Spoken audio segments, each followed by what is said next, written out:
KardiaMobile device or your smartwatch? Do they do the same thing? Which one would I recommend? It's Ron Brown with Tech for Senior. This week a viewer asked me which one I would recommend for her father. She asked me if they did the same things, and I had to say, well, sort of. Let me explain my response. So first of all, let me explain what this KardiaMobile device is. Many of you are wondering what I'm talking about. Now we all know what a smartwatch is. This, of course, is my Fitbit Sense. So KardiaMobile is a little device that I'm showing you here, and you put your 2 fingers on the right side, 2 fingers on the left side, and this actually does an ECG. Now it does it through an app on your phone. So yes, you do need a smartphone. Yes, you do need to download the app, and the two are connected by Bluetooth. It's available for iOS and Android. And this little device is fairly tiny, and this is a holder for it, and I even have it so you can put it on a key ring. You'll see it sort of in the palm of my hands. It's very tiny. This device was cleared in 2012 by the FDA for doing an ECG and interpreting it as to whether or not you have atrial fibrillation or not. As a physician, I spent most of my life helping folks like you. Now I've retired. I spend most of my time making health-related videos about smartwatches, and I've made more than 22 videos about smartwatches and your health. In this video, to keep it short, I'm going to constantly refer to some of the other videos and put the links in the description for you. So if you don't understand something, the link will be down in the description and you can play that video. So let's get on with it. Oh, don't forget to like and subscribe, please. So the first thing we have to do is talk about 2 common medical conditions you'll be faced with that go up exponentially after the age of 60.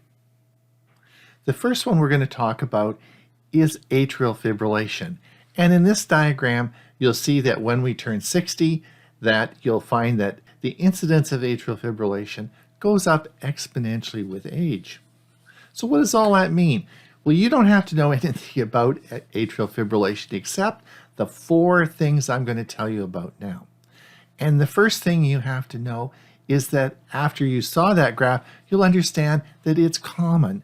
It is very, very common, and it goes up exponentially as you get older. The second thing is that you need to know that atrial fibrillation is often associated with a fast heart rate. So you can sometimes pick it up by measuring your pulse. The third thing you need to know is that it's often asymptomatic. In other words, people don't know they have it. And it's estimated about 30% of people with atrial fibrillation don't know they have it. And that's an important point we'll come back to. And the fourth one's the biggie. This is the biggie. It's the third cause of stroke. And this is preventable. So if we can find folks that have atrial fibrillation that don't know they have it and get them treatment, we can prevent a lot of strokes. And heck, who wants a stroke? The second medical problem that you might encounter is exactly the opposite. Instead of your heart going too fast, it's going to go too slow. In other words, it just wears out. You know, I mean, our knees wear out and we get new knees, or hips wear out, we get new hips. Cataracts get replaced. Well, your heart just wears out and it starts to slow down. And you might require a pacemaker. And as you can see in this study from New Zealand, the incidence of pacemaker insertion goes up, guess what? Exponentially as you get older. So the older you get, the more likely it's going to be that you're going to require a pacemaker. So what are the symptoms? Well, bad news. You know, those are the older people that are driving down the highway and they just lose consciousness and have some very bad results. Or those are people that are home and get dizzy, fall and break their hip. So this is a bad thing that happen. And so this is something that can be picked up by a slow pulse. This is basically what happens is your pulse gets slower and slower and slower until there's not enough oxygen going up to the brain because the flow is so low. Again, this is quite easy to pick up because it's related to your heart rate. So obviously we want to measure your heart rate. Yes, KardiaMobile will do that. Yes, my smartwatch will do that. But any watch over $10 will easily measure your heart rate. All watches do that, and they usually will tell you if you're going too fast or too slow. So what I simply recommend is that maybe you set the top number to about 130. If it goes over 130, maybe see your doctor, have it analyzed, because maybe that's atrial fibrillation. And I would set the low at 60. And if it goes, your heart rate goes below 60, then you might want to see your doctor and find out, hey, is everything okay here? And that could be done with just a $10 device. Put it on your wrist and just measure your heart rate. And remember, too fast, it might be atrial fibrillation. Too slow, you might need a pacemaker. Simple, $10 investment. All right, let's say your heart starts to flutter. Your $10 watch tells you your heart is going over 130. And after watching this video, you wonder, do you have atrial fibrillation? Wouldn't it be interesting if you could do some sort of test that would tell you if you do or do not have atrial fibrillation without having to go to the doctor? Well, in fact, that's what we call an ECG. And the first device to be able to do that, of course, was this little device here, KardiaMobile. Yes, in 2011, this was the first device that came out that actually did an ECG and would interpret it as to whether or not you had atrial fibrillation.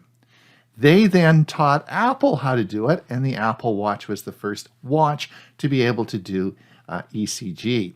Following this, of course, the Fitbit Sense, the Samsung watches 3, 4, and 5 did that, and of course, we now have the Pixel Watch does it as well.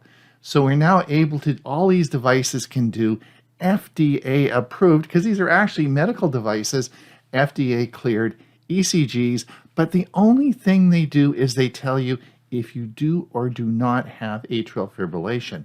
These don't do the same type of ECGs we do in the emergency department in the hospital. So that's important for you to know. All right, so far these two look pretty similar, right? KardiaMobile versus your smartwatch. Well, this past year there was a big game changer. Let's look back at this. Both those devices, you have to have symptoms, then you actually do a manual ECG. You activate it on your watch, which means you have to sort of push the bezel, or you have to do, everyone's a little bit different, but it's a manual process that you have to activate. The same thing on KardiaMobile. You have to get your device out, put your fingers on it, and activate it. But remember what I told you earlier. I told you that 30% of people with atrial fibrillation have no symptoms. So how's that going to work? Wouldn't it be interesting if these devices that were on your wrist would just simply continuously monitor your heart rate and tell you if you have atrial fibrillation? That'd be a game changer, right? And that happened this year, folks. This was so important. It didn't really get the press I think it deserved. It was called irregular heart rate notification. And this is a feature that is on the Apple Watch, and it goes back to a whole bunch of earlier Apple Watches as well. The same thing happened with Fitbit. The Fitbit line not only was the Sense, which does the ECG, but the irregular heart rate notification went to a wide variety of models of the Fitbit line. And the same thing with the Galaxy Watch as well, does the irregular heart rate notification. This is incredible because what it does is it monitors your heart rate without you actually having to activate an ECG. It looks for atrial fibrillation. Now, this doesn't continuously do this on a 24/7 period. What it does is it selects certain times of the day and does random sampling to see if you have atrial fibrillation. It mostly does this at night. And that's another clue I'm going to give you. If you do have any of these smart devices and you're concerned about monitoring your heart rate, you always want to wear that watch to bed with you at night. I know if you have always taken your watch off at bedtime, you just have to get used to wearing your watch at night because that's when a lot of this monitoring occurs. Yes, it monitors it and it will send you a notification if you have atrial fibrillation. This is huge because now we can monitor ourselves and find out if we are going into atrial fibrillation when we don't even know it and get treatment for that and prevent a stroke. That's why I wear my Fitbit Sense. I don't want to have a stroke. Now, I've produced a video, how to prevent a stroke with a smartwatch, which explains all this, how to install it, how the app works, everything you need to know about this feature. I'll put the link down below and you can just click that and watch that video. All right, because of the irregular heart rate notification, my vote is going to go towards the devices you wear on your wrist because you can get continuous monitoring. Of course, you can't get continuous monitoring with this device because you have to pull it out and do a manual ECG. So what are my final thoughts about this device? Well, it's interesting because this device actually comes in two different models. There is a model that's more expensive and it's called the 6L KardiaMobile device. This device gives a 6-lead ECG. Now, you don't need to know what a 6-lead ECG means, but it's almost as good as a hospital ECG. It provides an incredible amount of information about your heart, something the other devices just don't do. The problem is the type of information it's going to give you really needs to be interpreted by a healthcare provider, most likely a cardiologist. So in certain situations, this could be beneficial, but you'd have to talk to your healthcare provider because they would play a key role in getting that information, interpreting it, and giving you advice back. So it's something that you really need to talk to your healthcare provider before spending your money on the 6L version of the KardiaMobile device. It's Ron Brown with Tech for Senior. If you enjoyed the video, please like and subscribe to keep up with more health-related videos I put out. Till we see you again, have a great day.